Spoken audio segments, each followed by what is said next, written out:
Hello, this is Marlon, and this is my review of the book The Age of Spiritual Machines, written by Raymond Kurzweil. Well, first of all, I would like to talk about the author of the book.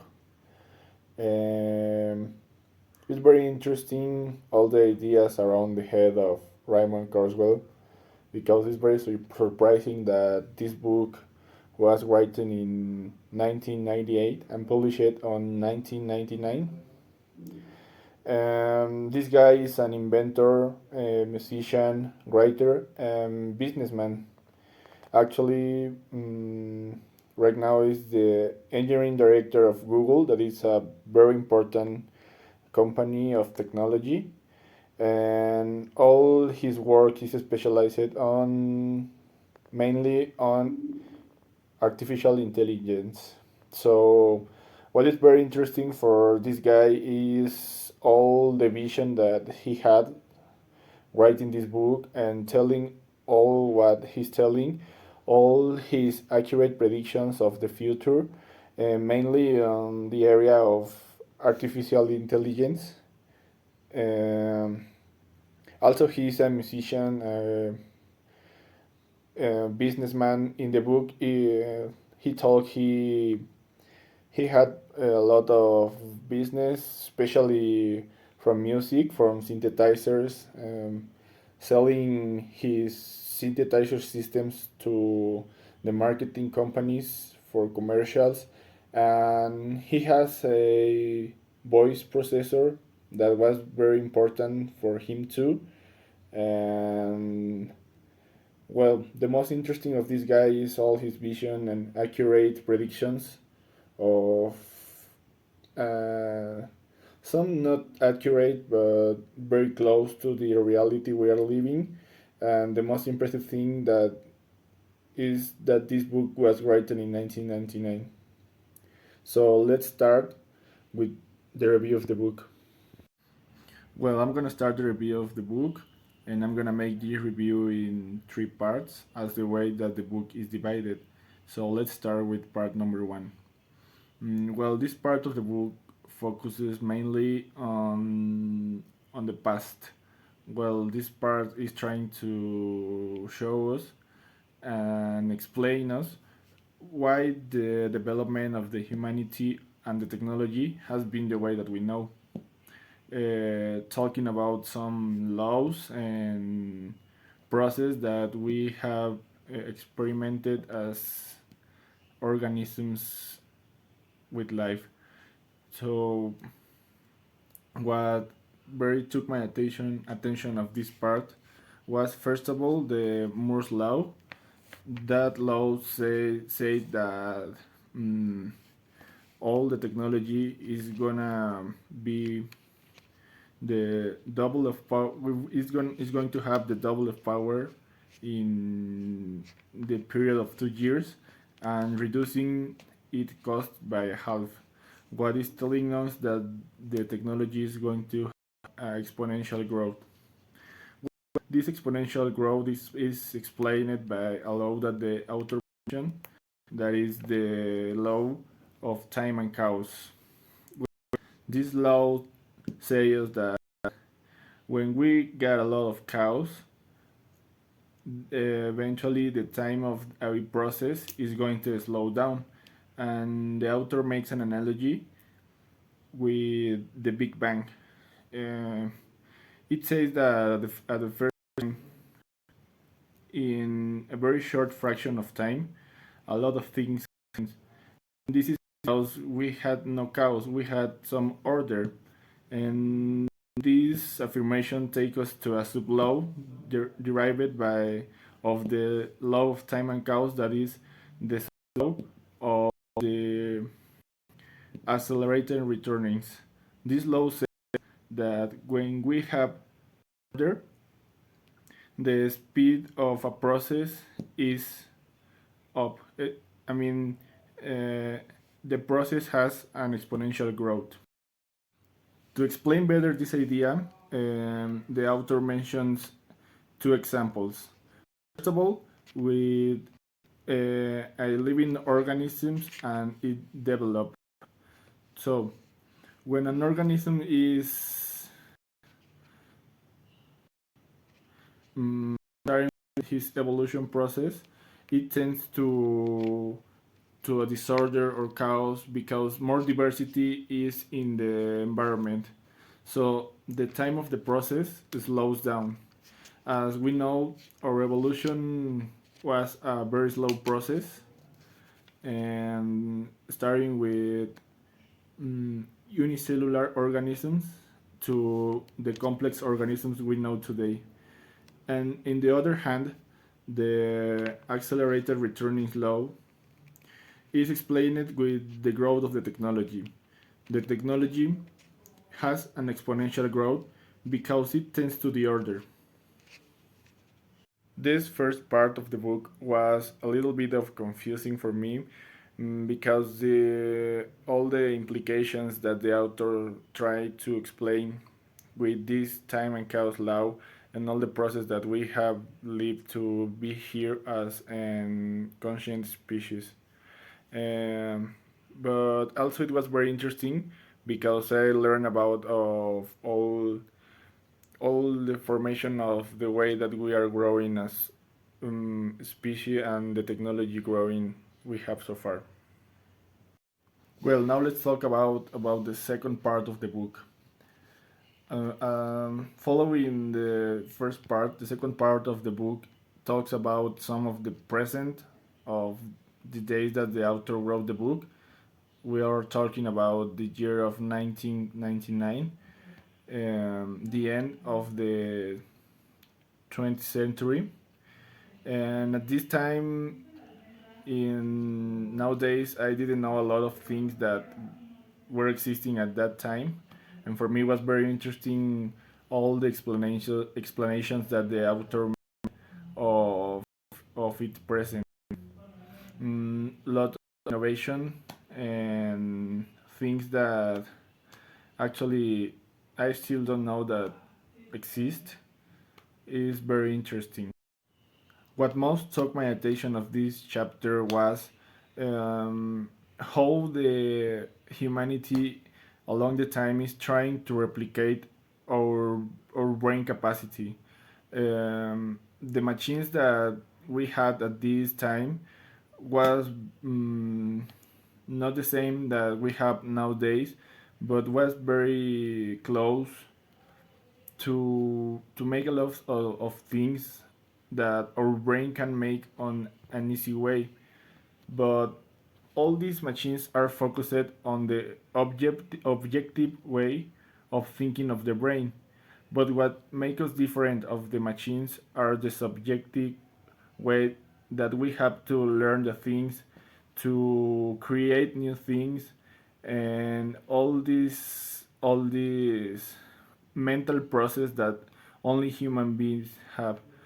Was very impressive that at this time some neuronal brain networks were replied, but as we mentioned before, these neuronal brain networks were just focused on the objective way to thinking.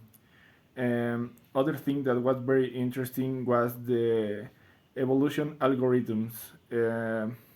For me, it's very interesting how at this time we had this technology with these methods of working, and it's very impressive that right now we are not making different stuff, because at that time that the technology was very limited, we had a lot of things.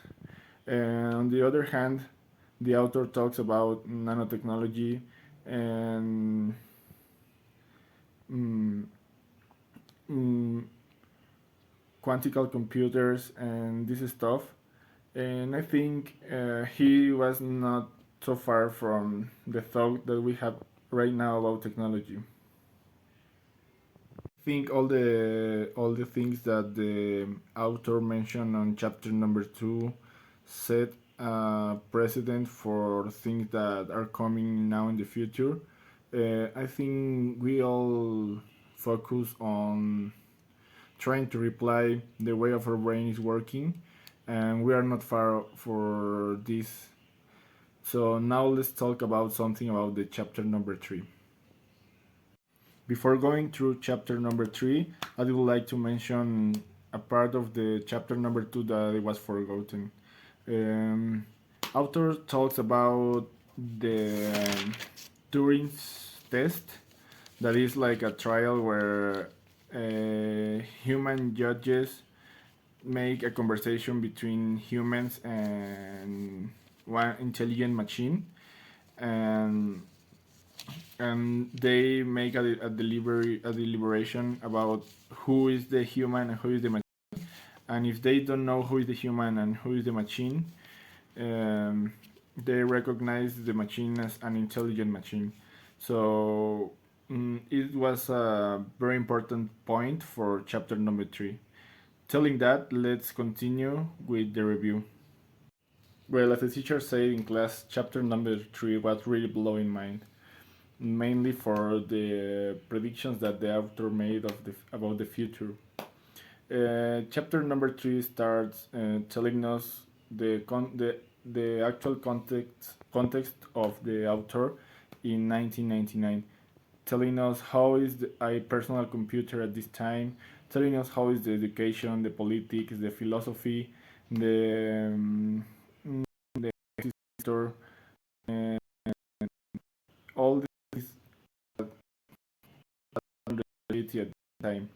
At this time, as we know, technology was very low. Technology had no artificial intelligence. We were very far for this, but mm, people was starting to making research about this topic. At this time, the machines obviously didn't pass a Turing test. Along all the book, the author is making a conversation with Molly, who is a fictitious reader of the book, and Molly along the time make questions to the author, and the author tries to explain her in a easy way the things that she has adopted. But in this chapter, Molly, on the predictions, she is telling us her experience of the society at this time that author is telling us his predictions. So it's a very important part of the book because it's very interesting how the world is, how the people is living the world with all these technology and improvements. Well, let's move to 2009. That it was 10 years after the last chapter of the book. At this time, author is making predictions, and the predictions that he made was very accurate for this time. I think in 2009 we had all the technology that the author was telling us in the book, and the way of living of Molly was very similar of the way that we live at this time. Author mentions that personal computers were very common for us, that the economics were based on the stock market, and the education is mm, starting with technology and this stuff. So I think that that chapter was very close for with the reality. Next chapter talks about 2019, that it was a year that um, almost happened for us, and I think the author now his predictions are not very accurate, but I think his predictions are very close for the things that we are living, mainly on the virtual reality context. And I would like to talk more about this and stop to talk about virtual reality. Nowadays, we are experimenting the metaverse and this stuff, that is in a universe where we are living in a virtual world, um, with virtual visors and virtual and tools that make us feel the sensations of a real world in a virtual world. I think these projects are very, I think, news, and we have no lots of information of this, but this is setting a precedent for what is coming for the future, and for what the author mentioned in the book, and all the things that he is predicting. Mainly, I think, a personal opinion, that this phenomenon of the metaverse is a way for taking information for our way of living, for our way of for our routines, for our traditions, and all things, in order this to make more complex subjective approximations of the brain, and translating this to a electronic code. I think metaverse is a way for replicate a human brain and get information of it. Well, saying that, let's move to 2029. And this year, the author mentions a lot of things about the neural implant. I think it sounds kind of like zero stuff, but taking note of all the predictions of the author, I think we are not far off this. For I think human development is oriented to artificial intelligence, and I think neural implants are. I think that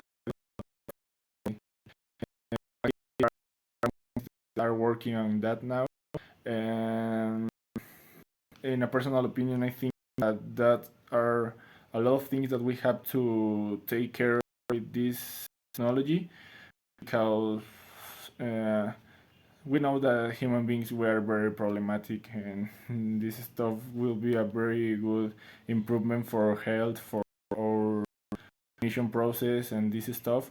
But on the other hand, it will be a very destructive way to generate more problems that we have now. Interesting stuff that the author mentions a lot in this book is nanotechnology. Well, nanotechnology and the what's interesting. That's the same way the author mentioned is a very good technology improvement. He says that it's a very big issue to make us safe of these auto-replicate robots. So the same opinion, we have to take a lot of care with, because it will be contraproducent. He talks about 2099, 100 years before he published the book, and I think the opinion is very close to mine. I think this time we are gonna leave our biology and start with an age based on the word of spirituality, and I really hope to be alive to experiment that situation. For me, but obviously with all the safety considerations that I mentioned. This book in conclusion, this book for me was a great experience reading it. I think it was difficult at the first, but it became very interesting